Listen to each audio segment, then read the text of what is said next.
جو ماہ رمضان میں کمپلیٹ پورے روزے رکھے اللہ کی خاطر، مکروہات مفسدات سے بچاتے ہوئے روزہ کو رکھے، اور بیوی سے، پانی سے، دانا سے جیسے رکا ہے اسی طرح جھوٹ سے، غیبت سے، چغلخوری سے، بدنگاہی سے، فضول کاموں سے اپنے آپ کو روکے، چونکہ رمضان گناہوں سے بچنے کا مہینہ ہے، گناہوں سے بچنے کی ٹریننگ کا مہینہ ہے۔ اس ایک مہینے میں قسم کھا لے کہ میں فضول بات نہیں کروں گا، جھوٹ نہیں بولوں گا، میں اپنا کام کاج غلاموں پہ تخفیف کر دوں گا، میں خود اپنا کام کاج 50% کر لوں گا، چونکہ ایک مہینہ ہے، ایک مہینے کو کثرت سے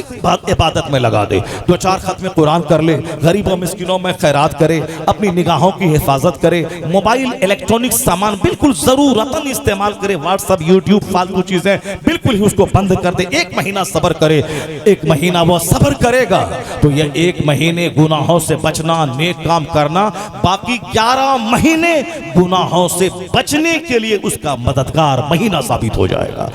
ایک مہینہ تو بچ،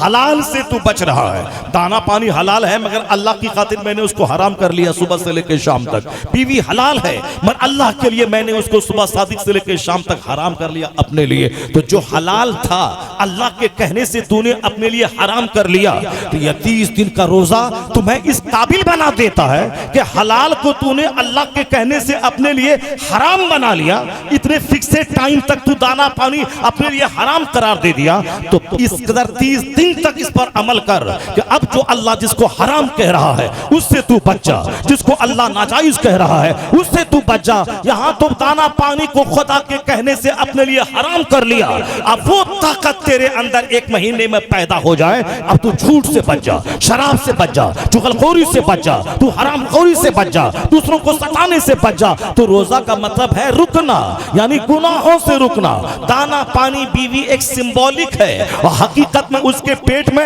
حرام کاموں سے روکنا ہے، تو ایک مہینہ صحیح استعمال کر، اس مہینے کی برکتیں سارا سال تیری زندگی میں شامل ہو جائیں گی۔ تو رمضان عبادتوں کا مہینہ ہے، رمضان برائیوں سے رکنے کی چھمتا پیدا کرنے کا مہینہ ہے۔ آنے والا ماہ رمضان بالکل اپنے آپ کو فضول بات سے، جھوٹ سے، غیبت سے، کاروبار کو 50% کم کر دے، موبائل کو چلانا بند کر دے، ضرورتاً فون آئے جائے اور واٹس ایپ یوٹیوب استعمال نہیں کرے، نہیں سحری کے ٹائم میں سحری دیکھ رہے ہیں، افطار کا منظر دیکھ رہے ہیں، وہاں کا منظر دیکھ رہے ہیں، تلاوت سن رہے ہیں، وہی منظر سحری، منظر افطار، منظر تلاوت سنتے سنتے اسی میں آتی ہے گندی تصویریں، نگاہیں ٹک جاتی ہیں اور سب روزے کی ساری برکتیں ختم ہو جاتی ہے، چونکہ شیطان تو رہتا ہے قید میں، یہ نفس تو ہمیشہ ساتھ میں رہتا ہے اور یہ نفس آدمی کو تباہ کرنے پہ تلا رہتا ہے۔ ہمیشہ لاحول پڑھتے رہیں، نیک لوگوں کی صحبت میں رہیں، برائی کرنے سے بہتر ہے کہ سو جائیں، برائی کرنے سے بہتر ہے سو جائے، موبائل چلانے سے بہتر ہے کہ سو جائے، یعنی اگر آپ نے سو گیا